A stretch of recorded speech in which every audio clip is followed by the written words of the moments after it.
하나님이 주시는 새해 복 많이 받으시기를 주님의 이름으로 소원합니다.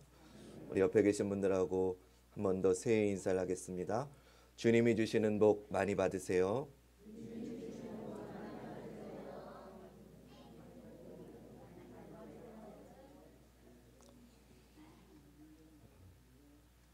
명절을 맞아서 가족들과 친지들과 또 우리 교우들과 즐거운 시간을 보내는 모든 분들에게 주님의 은혜와 평강이 함께 하시기를 간절히 축원합니다.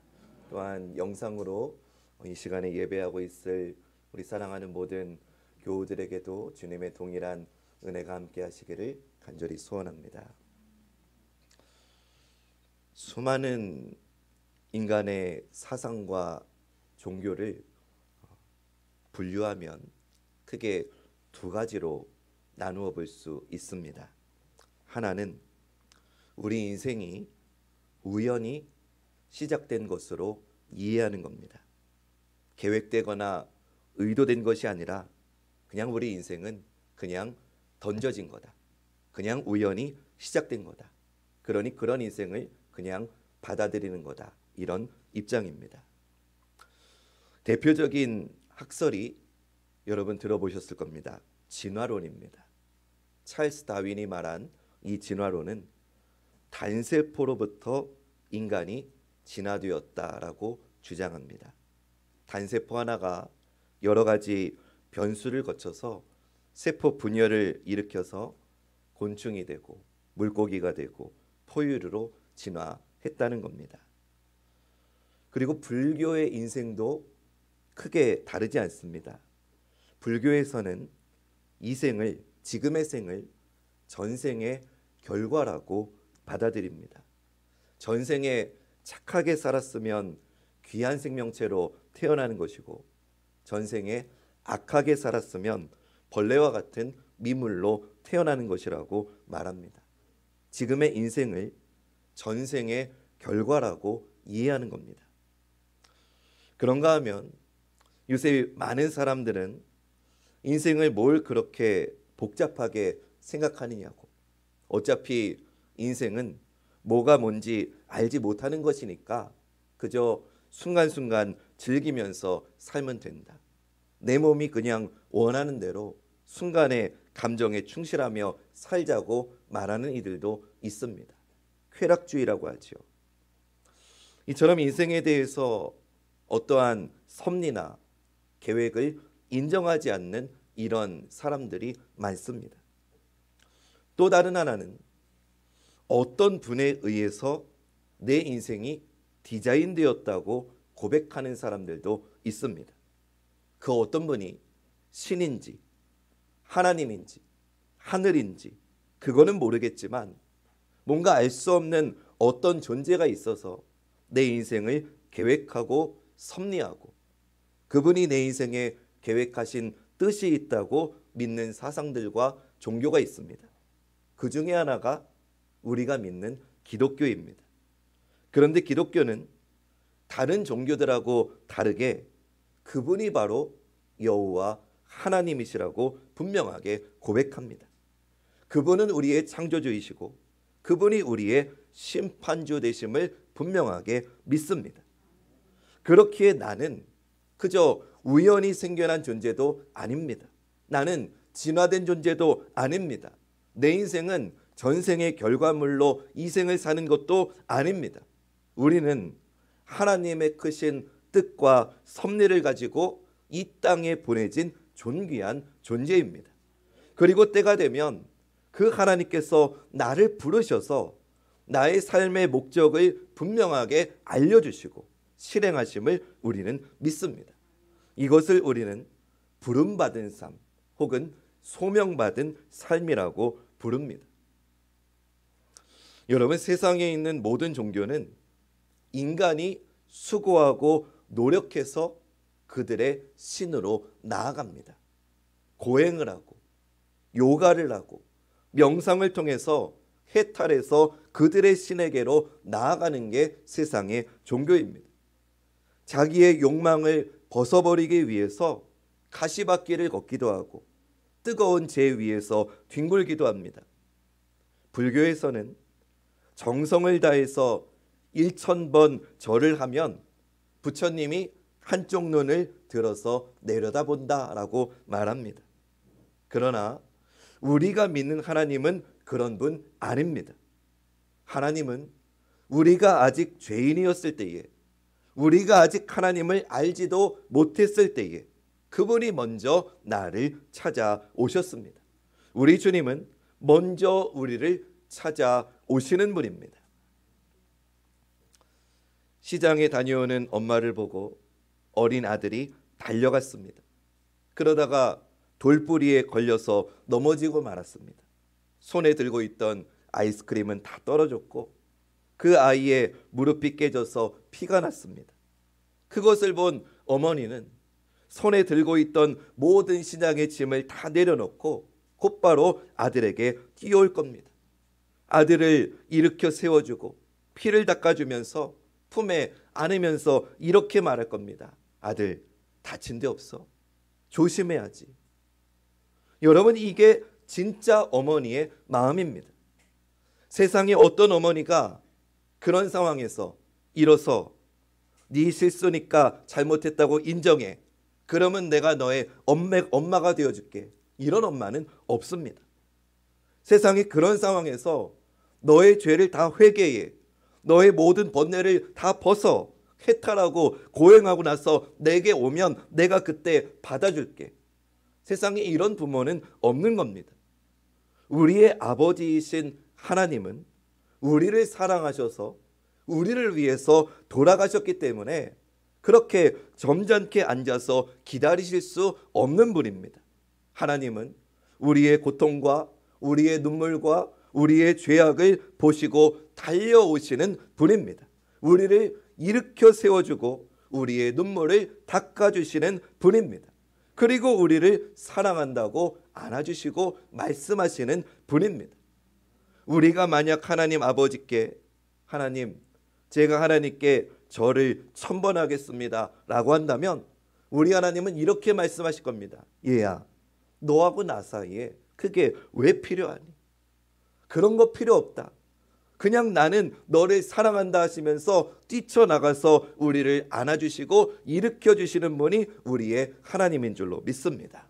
성령이 증거하는 하나님, 오늘도 역사하시고 우리 가운데 계신 하나님은 우리가 죄악과 신음과 아픔 가운데 있을 때에 저 높은 자리에서 근엄하게 앉아서 팔짱 끼고 계시는 분이 아니라 언제나 먼저 우리를 찾아오셔서 우리의 이름을 불러주시는 분이심을 믿으시길 주님의 이름으로 축원합니다.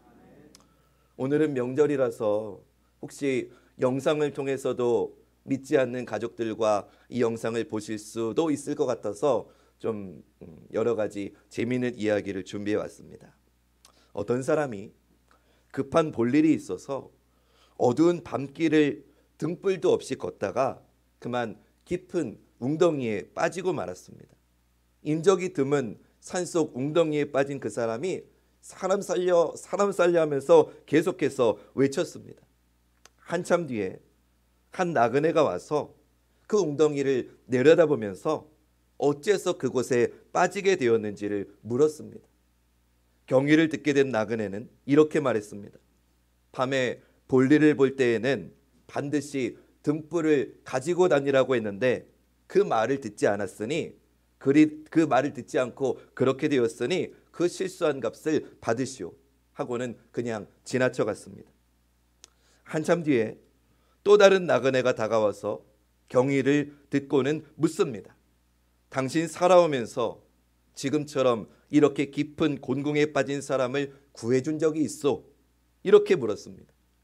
빠진 사람이 없다고 대답하자 당신도 곤궁에 처한 사람을 위험을 무릅쓰고 구해준 적 없으니 나도 그러겠소. 그것이 공평한 것 아니요 하면서 역시 지나쳐 갔습니다. 다시 한참 뒤에 또 다른 나그네가 와서 그 광경을 보고는 경위도 묻지 않고 웅덩이로 뛰어내려가서 엎드리며 말했습니다. 어서 내 등을 밟고 올라가시오. 당신의 가족이 얼마나 당신을 기다리고 있겠소. 웅덩이에 빠진 사람이 말했습니다. 당신은 어떻게 합니까? 내 걱정은 말고 어서 올라가시오. 그리고 다시는 이런 곳에 빠지지 않도록 조심하시오. 나그네는 그를 강권해서 웅덩이에서 빠져나오게 도왔습니다. 여러분, 이 이야기에서 첫 번째 나그네, 밤에 볼일을 볼 때에는 반드시 등불을 가지고 다니라고 했는데 말을 듣지 않아서 그렇게 되었으니 당신의 실수한 값을 받으시오 라고 말하니는 공자입니다. 공자는 인간들에게 바른 삶의 도리를 가르쳐준 인생의 스승입니다. 두 번째 나그네, 당신도 곤궁에 처한 사람을 위해 위험을 무릅쓰고 구해준 적이 없으니 나도 그렇게 하겠소. 그것이 공평한 것 아니오 라고 말하니는 석가모니입니다. 그는 인간들에게 선한 업을 쌓으며 살 것을 가르쳐준 철학자라고 할 수 있습니다. 하지만 공자나 석가모니의 이런 훌륭한 가르침이 지금 웅덩이에 빠져있는 이 사람에게 무슨 소용이 있겠습니까? 마지막 세 번째 나그네, 내 등을 받고 어서 올라가시오. 당신의 가족이 얼마나 당신을 기다리겠소. 다시는 이런 곳에 빠지지 않도록 조심하시오 라고 말하니가 누구겠습니까? 예수님입니다. 예수님은 우리의 죄를 위해서 당신의 몸을 버려 우리를 구원해 주신 분인 줄로 믿습니다. 그 예수님이 나를 불러서 당신의 일에 초청하십니다. 그것이 부르심이고 그것이 소명입니다. 사랑하는 여러분, 소명을 가지고 살아가는 삶과 소명 없이 살아가는 삶은 그 인생의 종착점이 완전히 다릅니다. 하나는 생명의 길이지만 다른 하나는 죽음의 길입니다. 소명에 붙들려 살지 않은 인생은 반드시 죄에 붙들려 살게 됩니다. 죄는 잠시 동안에는 쾌락을 제공할지 모르겠지만 우리의 영혼을 갉아먹습니다. 그리고 결국 우리를 파멸의 길로 이끕니다. 죄가 지닌 중독성에서 헤어나오지를 못하게 되는 겁니다. 저는 사랑하는 여러분 모두가 다 죽음과 파멸이 아닌 생명이 있는 부르심의 길, 소명의 길에 서기를 주님의 이름으로 축원합니다. 이 소명을 잘 보여주는 사건이 오늘 우리가 읽은 본문 마가복음 3장에 나오는 예수님께서 12제자를 부르시는 사건입니다. 이 사건을 통해 우리는 예수님의 부르심의 목적을 볼 수 있습니다. 오늘 본문 13절 말씀 우리 앞에 화면 보시면서 같이 읽어보겠습니다. 시작. 또 산에 오르사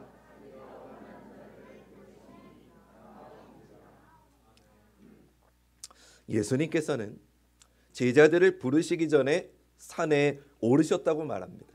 그런데 이 본문을 보니까 또 산에 오르사라고 되어 있습니다. 예수님께서 또 산에 오르셨다는 겁니다. 자주 산에 오르셨다는 겁니다. 산에 오르셨다는 건 기도하셨다는 의미입니다. 여러분, 하나님의 아들이시고 하나님 그 자체이신 예수님도 이렇게 열심히 기도를 하셨습니다. 오늘 명절을 맞아서 여러분들의 가족과 친지 가운데 믿지 않는 이들이 분명히 있을 겁니다. 여러분들은 그 영혼을 위해서 얼마나 자주 또 산에 오르사 기도하신 예수님처럼 기도하셨습니까? 간절히 원하기는 하나님께서 부르시는 그날까지 포기하지 않고 또 기도하고 또 기도하는 우리 모두가 되기를 주님의 이름으로 축원합니다. 그리고 주님은 자기가 원하는 자들을 부르시니 나왔다라고 본문은 말씀합니다. 예수님께서는 당신이 원하는 사람들을 당신의 동역자로 부르신 겁니다. 근데 여러분 생각해 보십시오. 예수님이 능력이 부족해서 동역자를 부르셨겠습니까? 아니죠. 예수님은 말씀 한마디로 5,000명을 먹이고도 12광지를 남기신 하나님의 아들이시지 않습니까? 그분에게는 도움이 필요 없습니다. 그러나 그럼에도 제자들을 부르신 이유는 동역의 본을 보여주시기 위함입니다. 한번 따라해 봅시다. 주님이 제자를 부르신 것은 동역의 본을 보여주시기 위함이다. 아멘. 우리 주님은 혼자서도 충분히 하실 수 있음에도 불구하고 12 동역자를 친히 부르셨다는 겁니다. 사랑하는 여러분, 주님의 부르심을 받은 우리는 주님이 먼저 우리를 원하셨다는 것을 기억해야 됩니다. 내가 그분을 알기도 전에 그분이 먼저 나를 사랑하셨음을 기억하시기를 주님의 이름으로 축원합니다. 예수님께서 부르신 사람은 예수님이 원하신 자들이었습니다. 그들은 예수님이 부르셔서 나온 것입니다. 오늘 본문 14절 말씀 읽어보겠습니다. 시작. 이에 12를 세우셨으니 이는 자기와 함께 있게 하시고 또 보내사 전도도 가며. 아멘. 부름을 받고 나온 사람 중에 예수님께서 12를 세우셨습니다. 여러분, 이것은 무엇을 말해줍니까? 사역자는 자기가 서는 게 아니라 주님이 세우신다는 겁니다. 할렐루야. 우리의 책임은 부름을 받고 나오는 것 가지고 그런 나온 우리를 세우시는 분은 오직 주님이시라는 겁니다. 또한 왜 주님께서 동역자를 세우셨는가? 그 이유를 14절 말씀을 다시 보겠습니다. 우리 앞에 화면 보시면서 빨간색 된 부분을 유의하시며 다시 한번 읽어보겠습니다. 시작. 이에 12를 세우셨으니 이는 자기와 함께 있게 하시고 또 보내사. 아멘. 전화 오면 편하게 받으세요. 예수님이 전화한 걸 수도 있잖아요. 12명의 동역자를 세우신 예수님은 세 가지 일을 위해서 제자들을 부르셨다는 걸 알 수 있습니다. 첫 번째, 예수님과 함께 있게 하기 위해서 주님은 제자들을 부르셨습니다. 우리 한번 따라해 봅시다. 예수님과 함께 있게 하기 위해서 제자들을 부르셨다. 아멘. 사랑하는 여러분, 사명은 예수님과 함께하는 것입니다. 괴로우나 즐거우나 예수님과 함께하는 것이 사명입니다. 그렇다면 오늘날 예수님과 함께한다는 건 무엇을 의미하겠습니까? 바로 교회를 말하는 겁니다.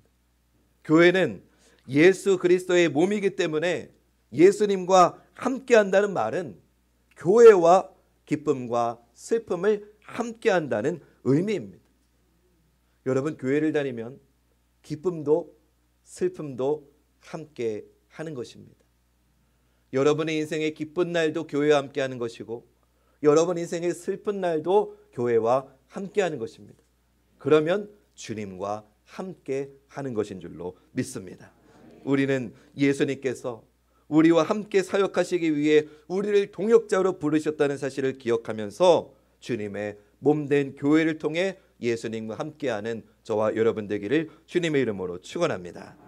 두 번째, 예수님이 우리를 부르신 이유는 따라해 봅니다. 전도를 위해서.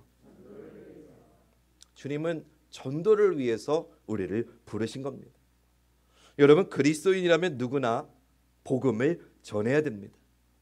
마지못해서 전도하는 사람은 사실 온전한 그리스도인 아닙니다.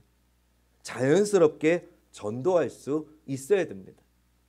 근데 오늘날 많은 성도님들이 전도를 좀 오해하고 있습니다. 전도를 마치 교회 홍보라고 착각하고 있습니다. 전도하라고 하면 우리 교회 이번에 건축해서 근사한 건물 짓습니다. 우리 교회 목사님 설교가 좋습니다. 우리 교회 역사가 오래됐습니다. 여러분, 물론 이것도 전도의 수단이 될 수는 있지만 사실 엄밀히 말하면 이것은 교회 홍보일 뿐입니다. 전도는 교회를 홍보하는 게 아니라 전도는 하나님의 사랑의 이야기, 예수님이 나를 위해 돌아가심으로 내가 살았다는 것을 전하는 것이 전도입니다. 나 같은 죄인을 살리시기 위해서 주님이 돌아가셨다는 그 십자가의 감격을 전하는 것이 전도입니다. 그러면 이 전도를, 이 복음을 어떻게 전도해야 되느냐? 14절 말씀 다시 보세요. 앞에 빨간색 부분을 유념해서 보십시오. 이에 12를 세우셨으니 이는 자기와 함께 있게 하시고 또 보내사 전도도 하며. 보내사라고 되어 있습니다. 여러분, 전도는 가만히 앉아서 하는 게 아닙니다. 전도는 멀리 가서 하면 할수록 귀한 일입니다. 그러니까 전도는 나가서 하는 겁니다. 제가 여러분들에게 질문해 보겠습니다. 여러분에게서 제일 먼 곳은 어디입니까? 여러분에게서 제일 멀리 있는 영혼은 누구입니까? 제가 어렸을 때 이런 노래가 있었습니다. 앞으로 앞으로 앞으로 앞으로 지구는 둥그니까 계속 걸어나가면 온 세상 친구들 다 만나고 오겠네. 저는 이 노래가, 이 동요가 참 귀한 진리를 담고 있다고 생각합니다. 왜냐하면 지구가 둥굽니다. 이게 지구잖아요. 그러면 내가 지금 여기 있으면 나에게서 가장 멀리 있는 데는 여기가 아닙니다. 우리는 착각하죠. 나는 여기 있으니까 지구 반대편에 있는 저 아프리카 대륙에 있는 누군가가 가장 멀리 있는 영혼이라고 생각합니다. 근데 여러분, 지구는 둥굽니다. 그러면 나에게서 가장 멀리 있는 사람은 누구겠습니까? 바로 내 옆에 있는 사람입니다. 한 지붕 아래 살고 있는 사람입니다. 한 이불을 덮고 자는 사람입니다. 함께 식사를 하는 사람이 어쩌면은 나에게서 가장 멀리 있는 영혼이 될 수 있다는 겁니다. 2023년 여러분에게서 가장 멀리 있는 그 가족을 전도해서 가정을 살리는 우리 모두가 되기를 주님의 이름으로 축원합니다. 세 번째, 주님이 우리를 부르신 이유는 귀신을 내쫓는 권능을 갖게 하시기 위함입니다. 우리 15절 말씀 같이 읽어봅니다. 시작. 귀신을 내쫓는, 아멘. 주님은 영적인 권세를 우리에게 주셨습니다. 예수님께서는 우리에게 귀신을 내쫓는 권능을 주셨습니다. 제가 아는 선배 목사님이 계신데 지금은 이름만 대면 대부분 알고 있는 대형교회를 담임하고 계시는 분입니다. 하나님께서 참 귀하게 쓰시는 목사님이십니다. 근데 이분이 젊으셨을 때, 저처럼 젊었을 때 교회에서 금요심요 기도회를 하고 있는데 귀신 들린 사람이 온 겁니다. 거기. 근데 그날은 이 목사님이 외부에 출타 중이셔가지고 그 상황을 직접 격제를 못한 겁니다. 그러니까 부목사님한테 연락이 온 겁니다.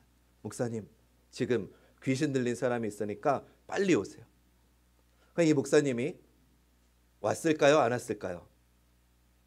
야, 나 멀리 있다고 해. 네가 좀 어떻게 해봐.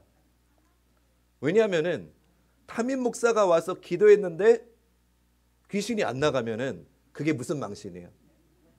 그래가지고 안 간 거예요. 근데 1시간 있다 전화가 와요. 목사님이 오셔야 될 것 같아요. 야, 네가 좀 해봐. 2시간 있는데 또 전화가 와요. 목사님, 이 사람 안 가요. 빨리 오셔야 되겠어요. 그래가지고 그 목사님이 한 5시간 있다가 이제 갔겠지 싶어가지고 갔는데 있는 거예요. 그래가지고 이 목사님이 가가지고 딱 한마디 했대요. 죄송합니다. 있는 그대로. 에이씨, 뭐야. 그랬더니 그 귀신 들린 사람이 일어나서 죄송합니다 하고 갔더래요. 야, 네가 좀 어떻게 해봐. 야, 담임 목사 갔는데 안 가면 무슨 망신이냐 하고서 마지못해서 가서 아직도 있으니까 짜증이 나서 에이씨, 뭐야 했는데 죄송합니다 하고 일어나 가더래요. 여러분, 이거는 뭘 말합니까? 귀신을 쫓는 능력이 우리에게 있는 게 아니라 주님이 이 권세를 우리에게 주신 것인 줄로 믿습니다. 그렇기에 우리는 악한 영에게 있어서 담대하게 대적할 수 있어야 되는 겁니다.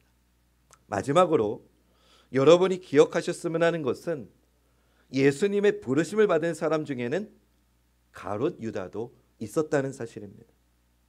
세상에는 악의 도구로 악의 사명을 감당하는 사람도 있다는 겁니다.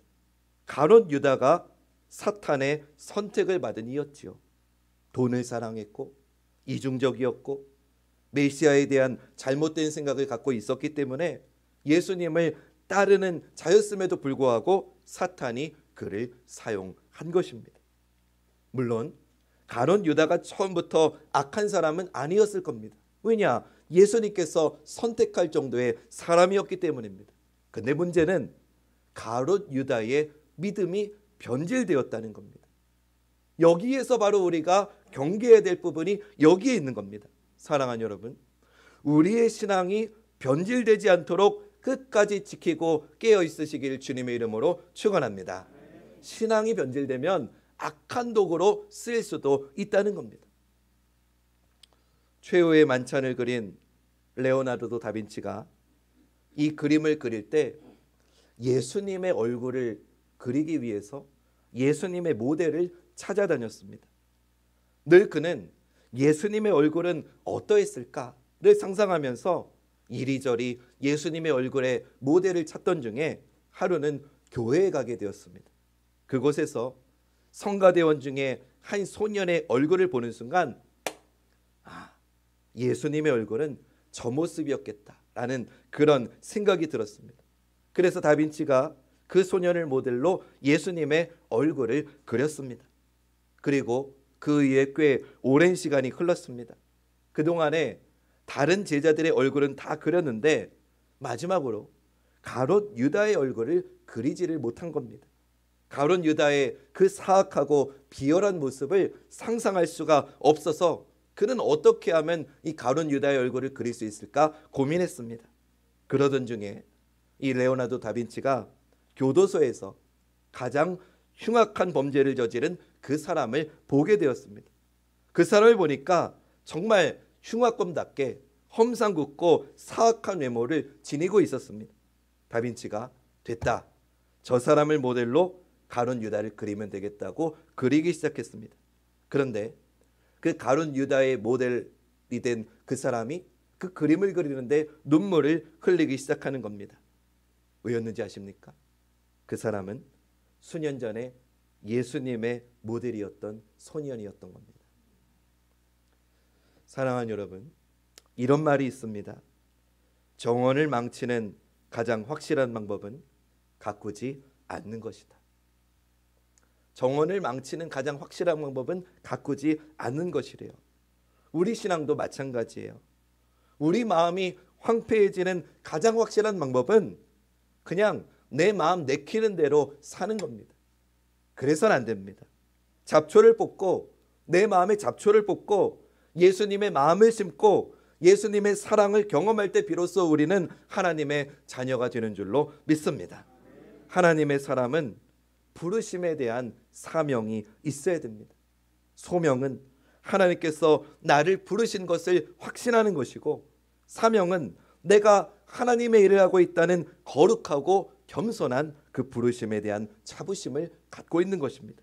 이 두 확신이 조화를 이룰 때에 우리는 하나님의 일을 온전히 할 수 있습니다. 바라기는 2023년 그리고 특별히 구정 명절 연휴를 맞아서 사랑하는 가족들이 모인 그 자리에서 하나님의 부르심을 받은 믿음의 자녀답게 여러분의 입으로, 여러분의 삶으로, 여러분의 마음으로, 여러분의 손으로 주님의 살아계심을 증거하는 우리 모두가 되시기를 주님의 이름으로 축원합니다.